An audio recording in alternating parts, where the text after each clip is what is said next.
A lot of people say you need to follow up once you've applied for a job. I don't think you should be following up with the recruiter. I think you have a way better chance if you can figure out who the actual hiring manager is and reach out to them. So in this video, I'm going to show you exactly how to do that using LinkedIn. You're going to want to save this video and share it with someone who's on a job search. All right, as you can see, this is the LinkedIn homepage. And so if I go to the job section here, I'm going to find a job. So let's say, for example, I wanted to apply to this industrial sales representative role, this sales position. Now, most people will say just go reach out to Julie, right? Because that's the recruiter that's hiring for this position.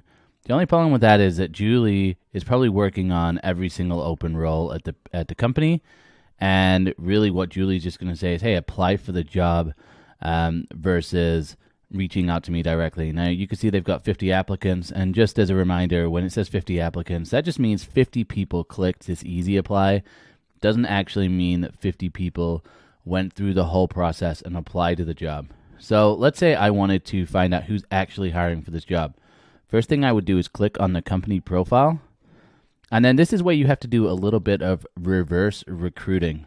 So as a recruiter, I'm often trying to find candidates, and I'm having to do a little bit of searching, having to figure out who could be a good fit for this position that's open, who might have a similar experience. So you kind of need to have that mindset.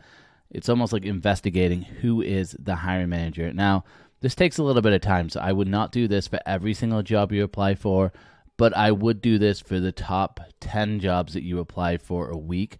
It's definitely worth doing the extra work with this. So first thing I'm going to do is click people. And we know that we're applying for a sales position. We also know that this company is not huge. So there's about 140 people. So I'm going to put sales in. And let's just see who actually pops up. So it's going to pull up people who are at the company in any kind of sales position. So you can actually see there's quite a few of these salespeople. So you got an outside sales representative. And what I'm really looking for is I'm looking for a leader. And there we go. We got Toby Tobias. So Tony is the senior VP of sales. So what I would do is connect with Toby. And I'll find any other leadership that we can find as well. Now you could put a message as well. So if I go back to Toby, you can add a note. And you could say something like, so you were hiring for a sales rep, would love to know if this role is still open.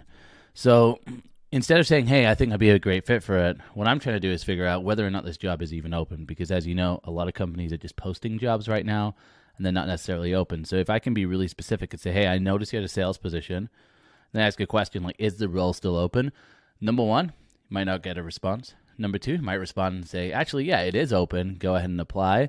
But then you made that first contact. And then number three, you might say, you know what, actually, that role's not open. And it saved you a bunch of time. But this is a great way to stand out from people because most people are just going to go and easy apply. So let's try this at a bigger company. So let's say at Meta. I want to apply for Meta. And obviously, a lot of people apply for these jobs.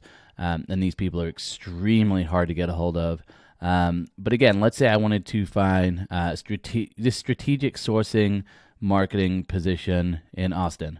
All right, now Meta is obviously a huge company, but I know this position is in Austin. So the way that I'm actually going to filter through people this time is I am going to search through people who are in Austin. So I'm going to go to these locations and say Seymour. And if I don't see Austin here, loaded up, then I will just search. I'll just put Austin, and so I'm going to say Austin metropolitan area, so it's going to pull up anyone in that area. So there's 2,000 people in there. Now I can hone it in, and I'm going to say VP of marketing because that's probably the type of person that this role goes in. So that's just already with those two filters, I got it down from hundreds of thousands of people to 24.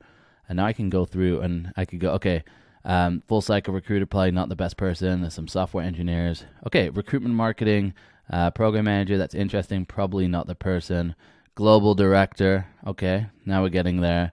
And let's see if I can find like a vice president of marketing.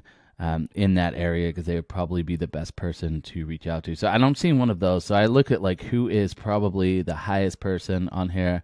Okay, we got global product manager as well. So I'd probably reach out to the global director of Marcom, which Marcom is just marketing communications, and then I would also reach out to the global product marketing manager as well, maybe even Rayanne Pay. But what you could do is just try and find someone who's high up that is in the area, because that's, if they're hiring for that office, it's going to be in that area and that's in that field. So again, you don't want to do this for every single position, but if you list out all the positions you apply for and you just pick the top 5 to 10 positions, it's definitely worth doing.